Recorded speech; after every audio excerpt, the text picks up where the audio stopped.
2021, I didn't like just make a jump, if you will, into information assurance, is what it was called back then, because the path was really being paved as we were walking on it.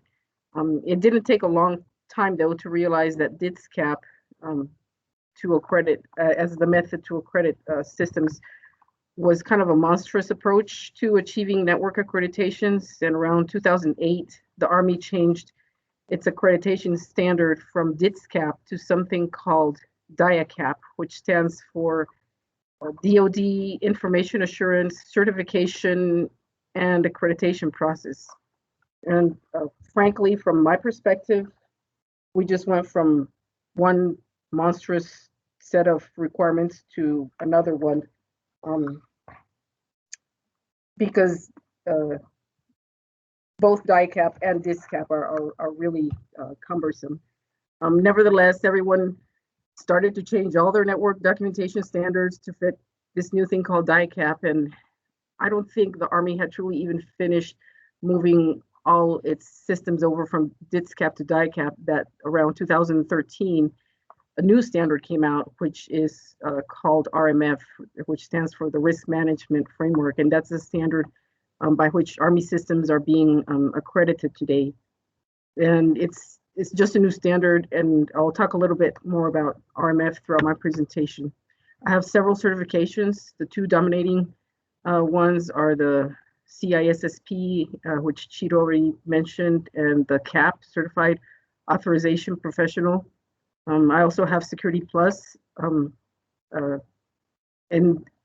I too, like Cheeto said, I would recommend that as a good certification to have, because it's actually a good stepping stone to get that one first, and because it would help you study to get the CISSP credential.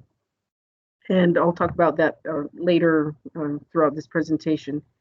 And I think it was around 2009, 2010, I changed over from being in the series of being an operations research analyst and getting changed over to the series 2210, which is more in line with the information technology and management positions. Next slide, please.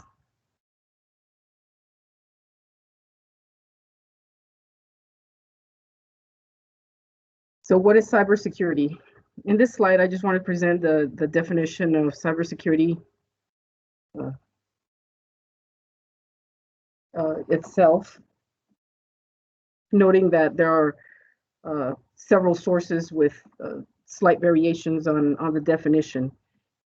Going back to the understanding and history of DICAP and DITSCAP, those programs use the term information assurance as the term to describe the layers of management, technical, and operational security for the protection of networks to provide what's known as the CIA, the confidentiality, integrity, and availability, authentication, and non-repudiation of systems.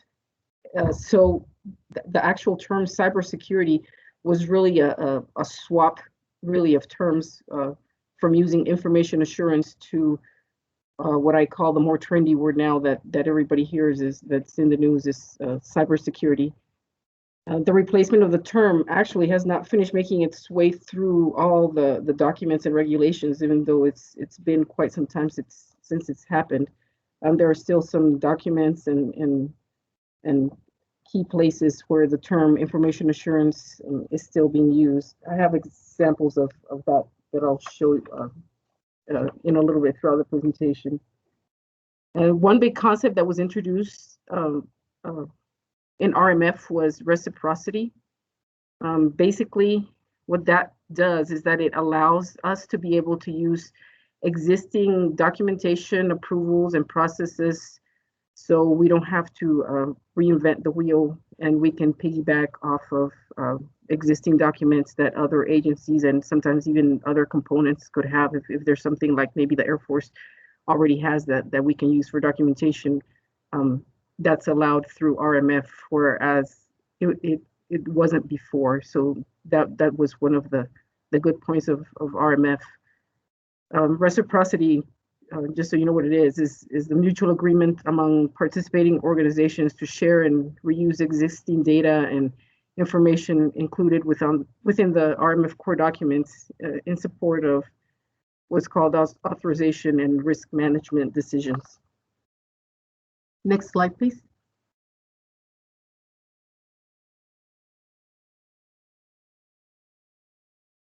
So these are the cybersecurity workforce definitions. One of these things is the fact that now there's a cyber workforce concept, which really extends to really describing everybody that does cyber work. The details of the cyber workforce from the HR perspective are still being laid out within the Army, and the next couple of slides here are just to show you the definitions of some of the major roles within the cyberspace workforce.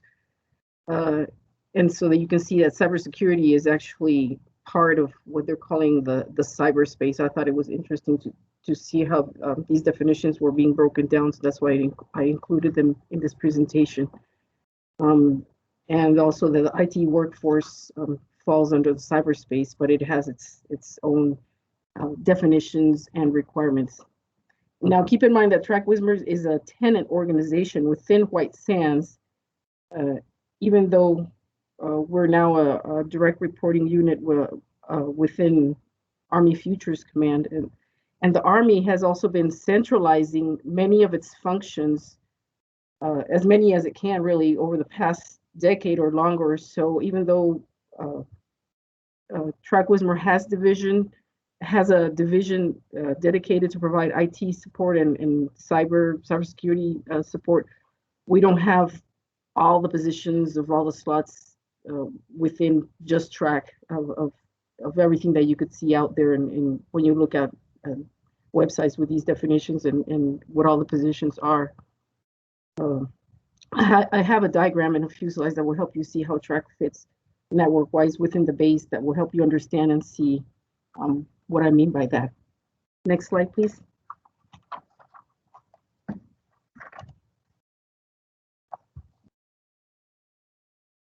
So this slide has the definition of cyberspace IT workforce. And one thing to note is that there really is a big overlap in many of these definitions and functions, and they're not always implemented exactly as you see them, when you see them on paper. At TRAC, the IT functions are, I would say, more technical in nature, and cybersecurity, the cybersecurity work that I'm doing is more on the policy and planning and support of managerial functions within the division. The cyber workforce also includes the intelligence workforce, and to understand what that means, first you need to understand that I guess what intelligence alone itself means, which is pretty much like the collection of information on threats, real or perceived, and that function is not something that's done within TRAC White Sands. I'm just including it in here for completeness and understanding all the parts that comprise the cyber workforce when I was researching this topic. Next slide, please.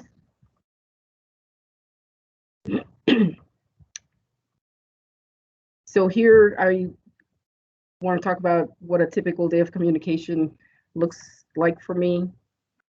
This slide, I'm trying to let you see the different agencies that I in particular interact with, sometimes frequently, sometimes just periodically. This is a collage of snapshots from logos or home pages from the different sites.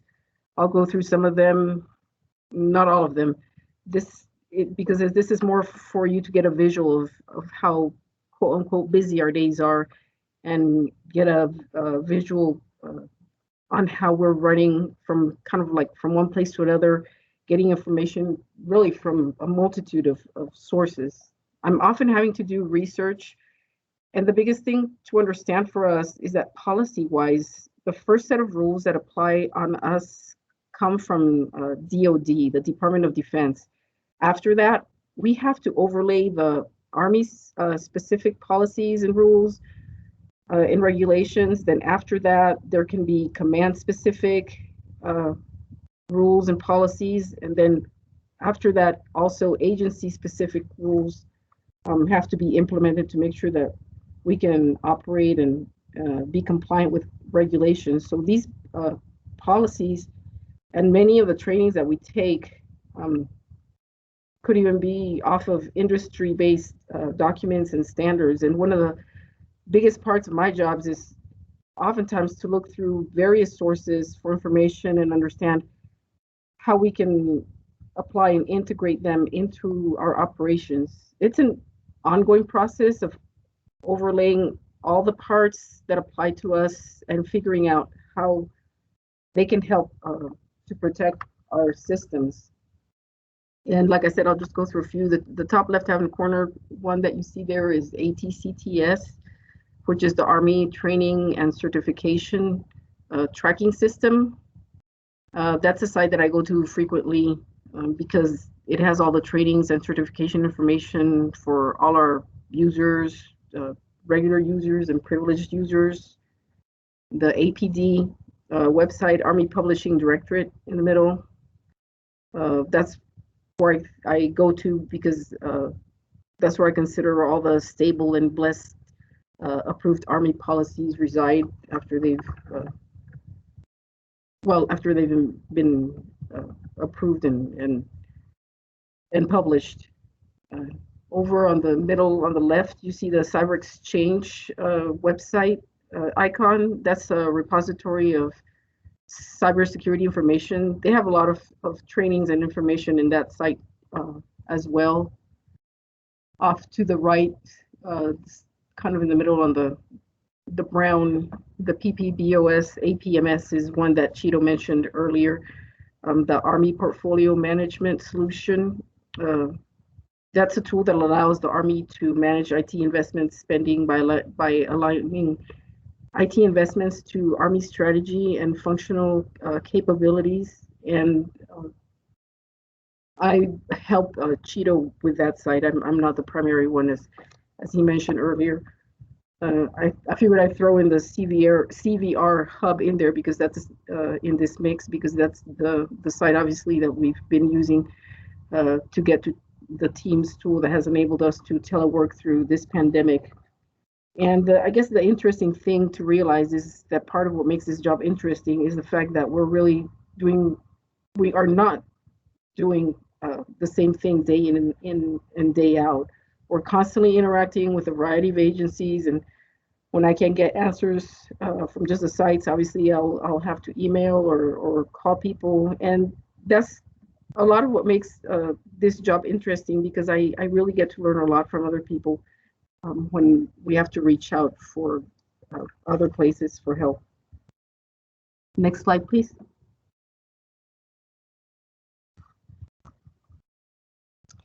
So as the ISSM for TRAC, the Information System Security Manager, I am what is called a level 2 manager.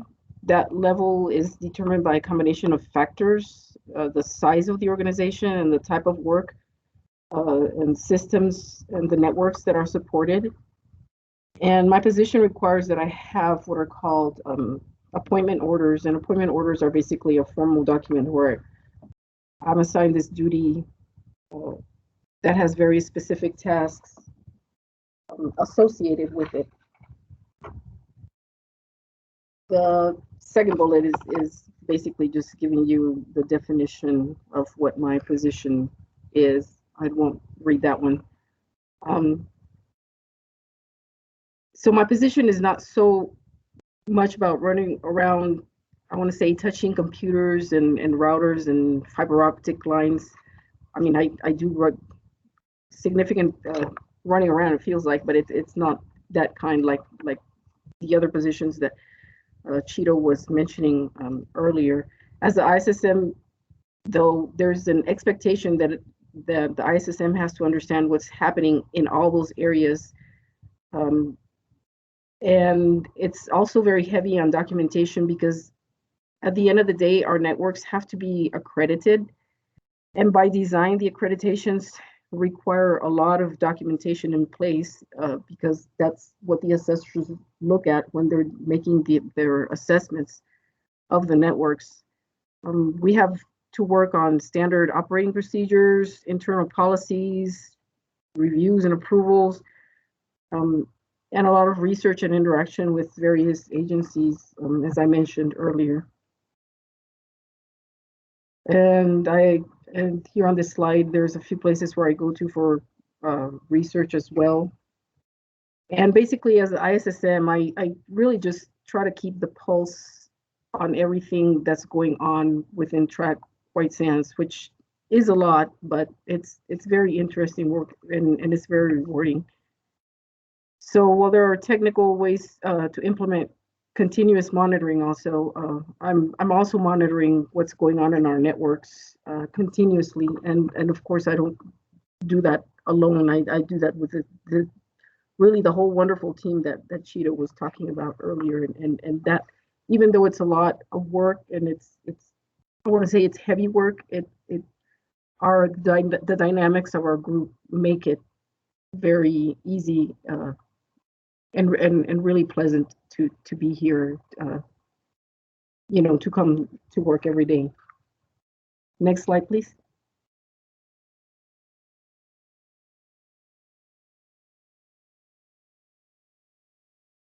In this slide, I just list some sample tasks in my everyday. I just picked a few. Risk assessment, starting with that one. It blends in what I stated previously, that we have to fold in our daily operations into our daily operations, what we have to do by regulation. But we also have to make sure that things work, because what can happen is that we can really get to the point where we read these rules and we comb through them and we could easily corner ourselves into not being able to do anything. So we are always balancing risk all the time, having to talk to multiple people, and in those conversations, we often notice that we get I want to say conflicting answers for the same question. So it's continuous conversations that we have with these people and sites and our processes and research to be able to make things operational for our organization. Sometimes we have to provide information to respond to what are called task orders or just orders of different kinds. And within these task orders, for example, sometimes we have to just, they can be as simple as replying, and getting tallies of information that we reply back to our headquarters with. Sometimes we actually get guidance through these task orders as well. The next one is incident response. That can be very hectic. If, for example, we have a spillage incident, there's a lot of frequent reporting and documentation involved with those. Depending on the situation, we may have to, for example, disconnect users or devices for a period of time until things are resolved. And many times, incident response requires for us to actually start before we really have information on whether or not we truly do have an incident. So that makes it kind of hectic, because we're having to respond and work under very tight timelines, trying to get users back up. And the documentation required for network access, the last bullet there, is also actually a big part of my day, because authorization for access into our networks needs to be reviewed frequently to make sure that we don't have unauthorized users or users with incorrect privileges or that have crept up privileges in our systems. Next slide, please.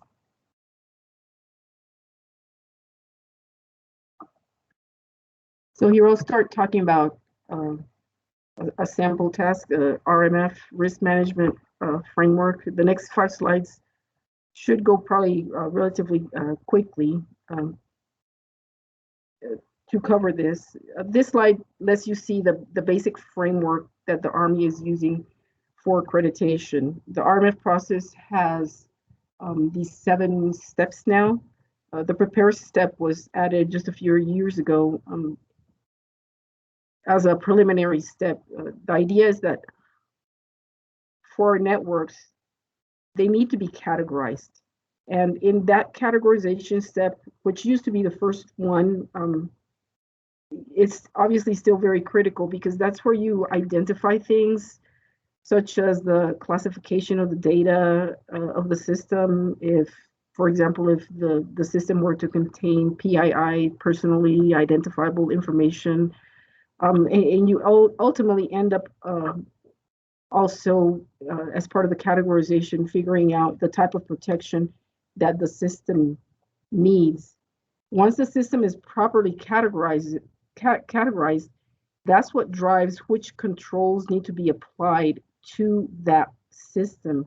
And at that point, you're ready to actually implement the controls. The controls are then assessed. I'm kind of going through the wheel if you can follow what I'm talking about here. Assessed, and then periodically there's a formal authorization process. The Army's still kind of in a rhythm of about every 3 years on that. That I keep reading things that they want to change that to longer periods of time. I haven't quite seen that or heard anybody really get really long ones that end up being more than 3-year time periods. And after system is authorized, then the system goes into the state what that's called continuous monitoring. Next slide, please. So this slide is really just here to give you to show you quickly how the RMF portal itself looks, because RMF is a good sample subject that covers what we need to be doing explicitly or implicitly throughout the day. And what I mean by that is that a lot of what we're doing during the day for any of our systems can be traced back to an RMF requirement that we need to have in place, even though we're conscious of it or not. Next slide, please. And this is another quick view so you can see how to navigate within the RMF portal. So in this step, really, I would just select the Security Control Explorer and under the Controls and Authorization tab, which leads us to the next slide, which is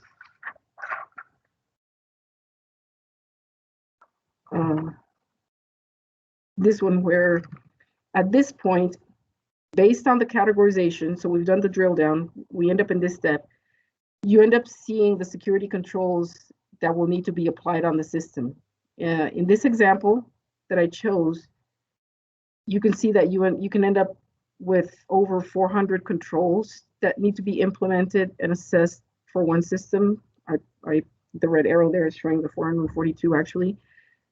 The main reason that I wanted to show this slide is so that you can see the numbers that you could be dealing with for a sample system. The categorization process has gotten more complex, and these numbers can go up and down because you have to apply different things during the categorization process. In this example, off to the right, if it's kind of small in the writing, but the confidentiality, availability, and integrity of the system were all set to moderate, and these controls fall into what RMF refers to as families of controls, which helps to break these requirements down into categories that make sense so we can start working with them and prioritizing them. So when you end up with 442, these control families will help us be able to I guess bin things so you kind of feel like you have a place to start. Next slide, please. And here you can see the different families of controls. Each of these has actually sub-controls under them. And as you drill down through each of these subcontrols within each family of controls, those actually spell out the requirements that need to be done for each top level control family, for the ones that you're seeing, such as access, awareness and training, configuration management, contingency planning, risk assessment, all the way down to supply chain risk management controls. And to understand this and how it applies to the TRAC networks, I think this is a good background to get to the next slide. So we'll go to the next one, please. So here, I've made a diagram of more or less how TRAC fits within the reporting structure, and it'll all tie in back to this RMF, the RMF slides here when I'm done. These are the major day-to-day players, if you will, of how we operate within our networks. There can actually be more interactions that can happen depending on the situation that we're dealing with. So beginning at the top, as an Army organization, our networks fall under the Army Cyber Command, which is ARC Cyber. And most of White Sands, most of the installation, the actual range, falls under the Army for the networks. They fall under the Army Test and Evaluation Command, or ATEC, whereas TRAC-WSMR networks fall under the Army Futures Command. The thing to note is that we are tenants of White Sands, and we have networks which fall under the purview of ATEC and networks which fall under AFC as well. And right now we have 4 networks we are mainly working on, and you see them, they're listed at the bottom. The WSMRnet, which is the daily unclassified network, which is used mainly for email and internet access. The CIPRNet, which is for classified work.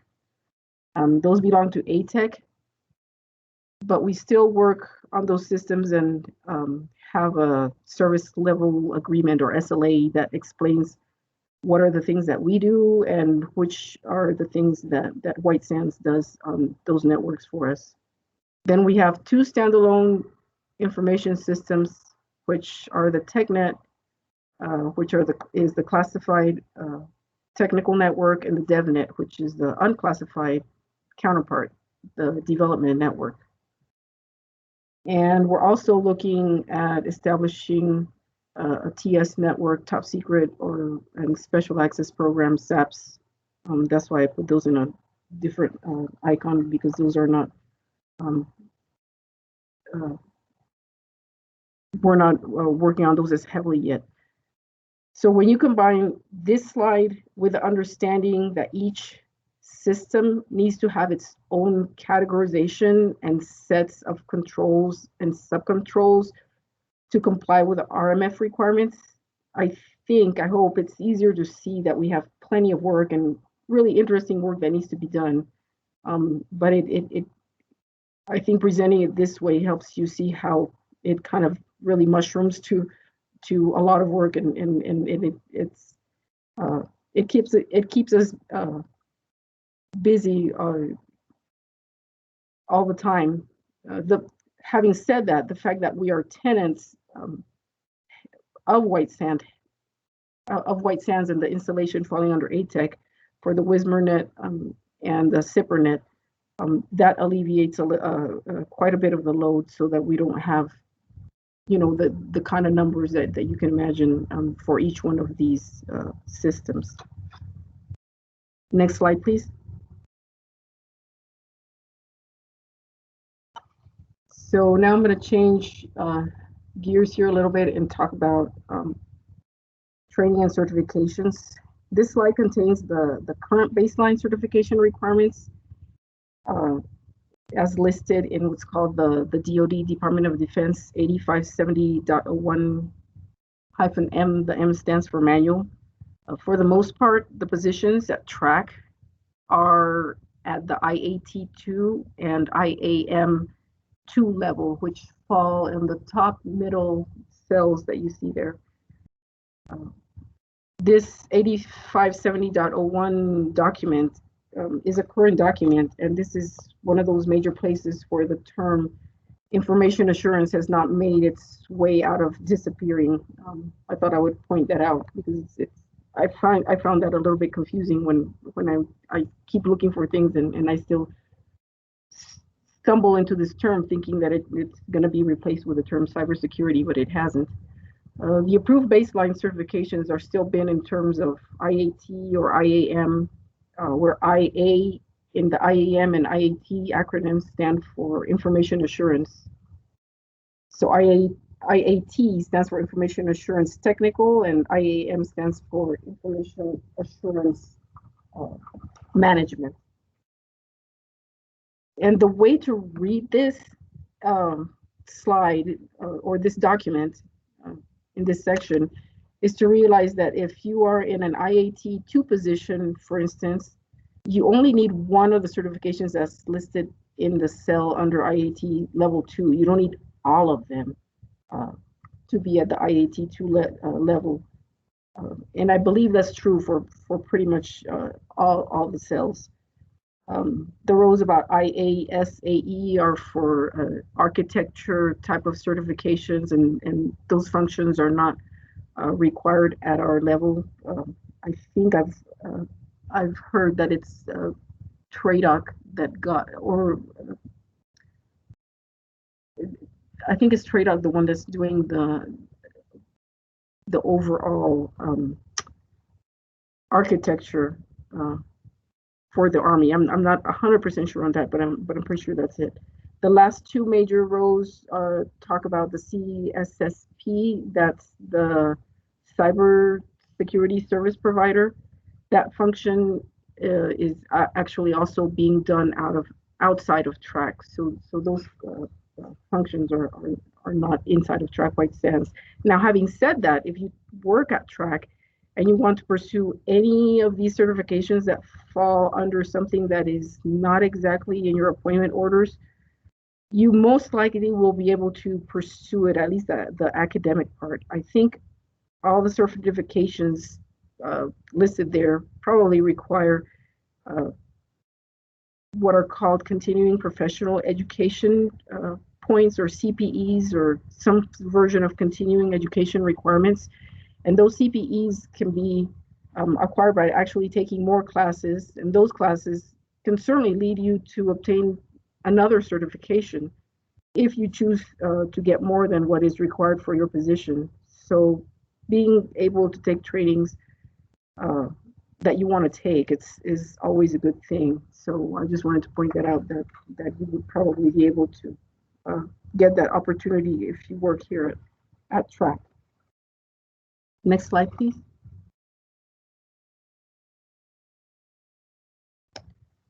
These are the Information Assurance Technical Level 2 functions. This level has actually 31 functions. I'm including level 2 in this presentation because that's the level that we work at TRAC for the most part. This slide is just showing the first 3 because the list is long and I copied them from the actual manual as screenshots.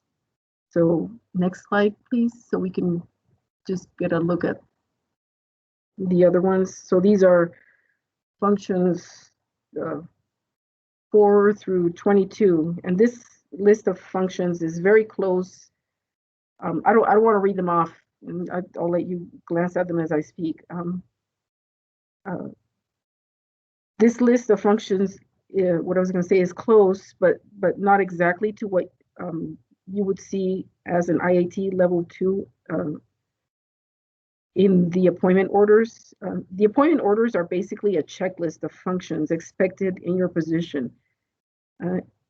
Now, just because they're listed does not mean that you have to do all the items in your job as an IAT level 2 here at TRAC.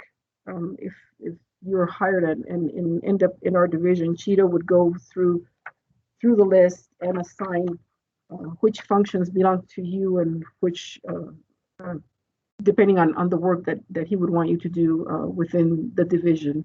And they're also not necessarily set in stone. They can be changed after realizing what areas your work your expertise is in, trying to do that blend of what needs to be done and happiness, if you will, within the job, and things work out pretty good here in that respect. Next slide, please.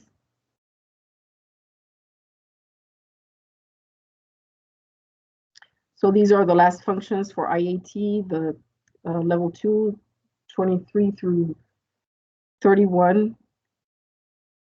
And I just wanted to point that note out here, that this document includes the changes for 2015, even though the major publication date on it says 2005. I just want to make sure that you realize that this is not an old document. It includes the changes from 2015.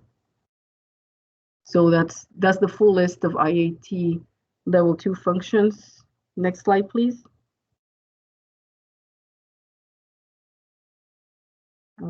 So this slide shows the position requirements for IAT level 2 and what you need to have to qualify for the position, so to speak.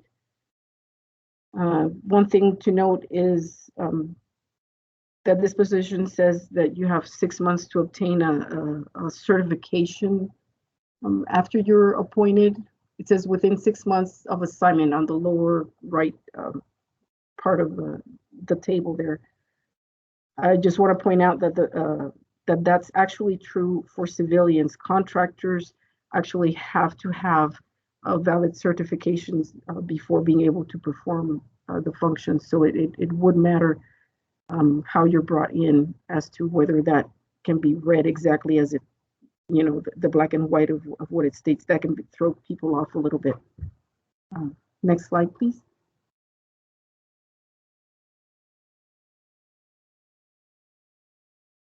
So these are the equivalent slides, but these are for the IAM level 2. And I'll just give you time to review these functions. I won't read them off again. Just maybe say that they're a little bit more managerial in nature, but at the same time with the expectation that the underbelly of everything that's going on around your networks. Next slide, please. So the IAM level 2 position has 22 functions as listed in the manual. I've included these slides because I feel that someone interested in these positions at TRAC would be interested in seeing what these functions and requirements are. They're a good reference, and within the screen captures and throughout the presentation, I've listed the sources that have these requirements. Just keep in mind that they do change periodically, and that's why I wanted to point out what the source is. And the thing to know is that these requirements are captured from the DoD 8570.01-M, and right now we're up to change 4 on the changes for the document. Next slide, please.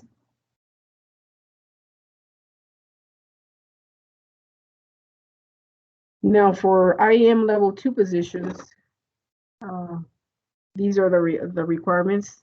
These require, I want to say, a different category of certifications. If you were to study the certification tables that we looked at earlier, typically for this position, a lot of people try to get the CISSP because it's the gold standard, as you saw in the previous slides. It's not the only one. And actually, my story with that is I got my CAP before I got the CISSP, truly because I failed it a couple of times before being able to obtain it. So I was able to get the CAP as kind of a stepping stone to help me pass the CISSP exam. One thing to understand for the CISSP and actually the CAP is that, and probably some of these other exams too, I obviously don't have them all, so I can't speak, knowingly about every single one. But for the ones from IC², you need to have actually experience, and they also do a little bit of a background check. I mean, it's not the background check that you would get for working at TRAC, that kind of background check, but they do some level of background check for the position as well. So they claim when that is part of the process. It's the three parts: is the experience, is the background check, and the exam itself would allow you to get that CISSP or a credential from ISE². And that takes us to the next slide.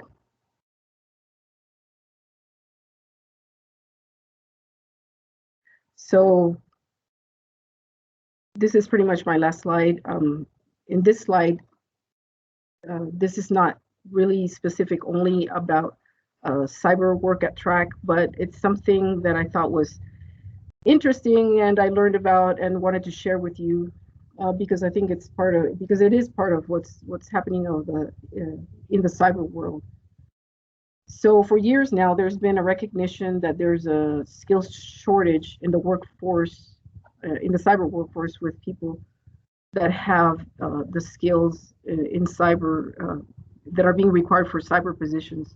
And as part of the CPEs that I have to continually get, the continuing professional education points, I listened to a webinar, and in that webinar, the panelists were talking about this shortage related to the fact that people change jobs frequently now.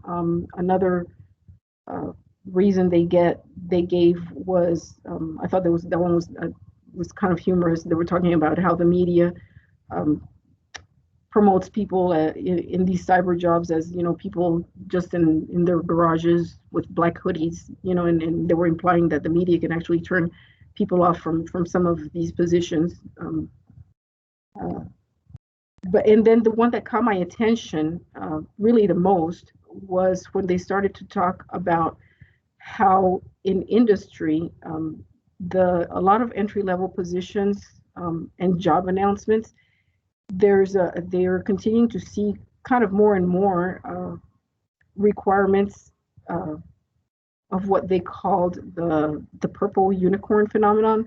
And what they were talking about was the expectation that for entry-level positions, they were requiring a CISSP credential, which is really contradictory if you think about it and you understand what they're asking, because you can't have the CISSP credential fully if you're typically, I guess, going into an entry-level position, because you won't have the experience component to go with it. But I thought, as I was putting this slide together, I wanted to finish off by saying that the good thing about working for the Army and for TRAC in particular, obviously, is that I believe both Ashley and Stephanie touched on it yesterday, was that if you come to work for TRAC, there are entry-level positions, and within either the 1515 or the 2210 series, there are what are called career paths, and there are stepping stones to kind of help you climb the ladder and go up the ranks, so to speak. And you wouldn't be left alone, and it wouldn't be this kind of thing that people are having to suffer with more in industry and trying to get other industry type jobs in cybersecurity. And with that, I wanted to finish off by asking Cheeto to put in the chat I have a URL that I wanted to share with you that has a copy of this, the workforce study from ISE Squared, and just to make it available here for everybody as part of my presentation. And with that, I'll finish it off and just ask if there's any questions. Hey, Reen, it's Cheeto, just letting you know that the link is in the chat. Do you also want to show them the website, though, where it comes from? Do you want me to put that on screen? Yes, if you can, please. We can finish it off there. And there you can, yes, and if you can scroll down, that way when they get to that, yeah, you would just scroll down and download the full report. That, yeah, you would be able to download it. And that's all I have for this afternoon. Thank you very much for your time and for this opportunity. Thanks so much, Irene. Does anybody have any questions for Ms. Paredes?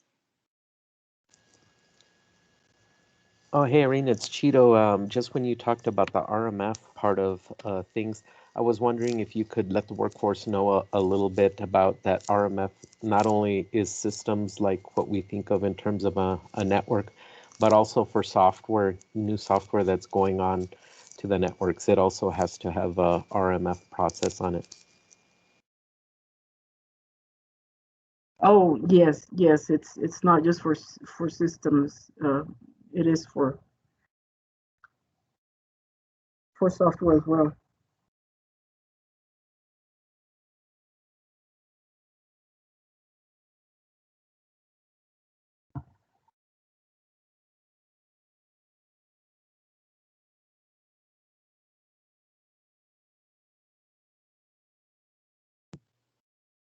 So I think with that we can conclude. Thank you again. I do see there's a question from Diana about where to apply for open research positions in cyber. If you're looking for a job with the government, you would be applying through USA Jobs. In there, you can look in and put your type of field that you're looking for, and it will take you to a listing of open positions in that area. On that note, we would like to thank everybody that there you go, Cheeto just put it up. We would like to thank all of our presenters, attendees, and IT support for the last 2 days with helping us with this recruitment fair and outreach. Reminder, if anybody is interested in working with TRAC, please send us your resumes and an unofficial copy of your transcripts to the recruitment email box. And Cheeto, would you like to say anything before we close out? No, just thank you guys for everything, attendees, participants, support personnel. I thought everything went very smoothly. Knock on wood, we made it through it, and no technical glitches or anything, which was really good. And we look forward to the next time that we're able to provide this again. So thank you. Thanks so much, Cheeto. Debbie, would you like to say anything?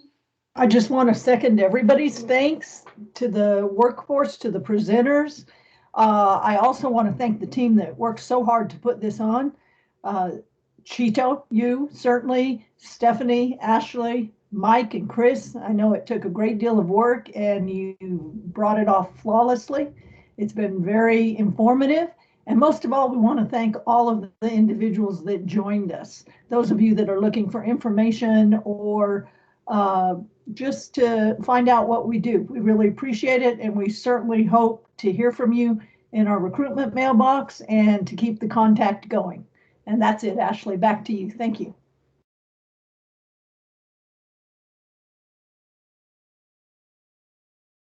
You're on mute, Ashley. Good. Dang it, I'm muted. Thank you guys again. If anybody has any other questions, I'll be on here. I think a couple other people might be on for a few more minutes. If not, again, you guys can reach us at that recruitment email box. Thanks again.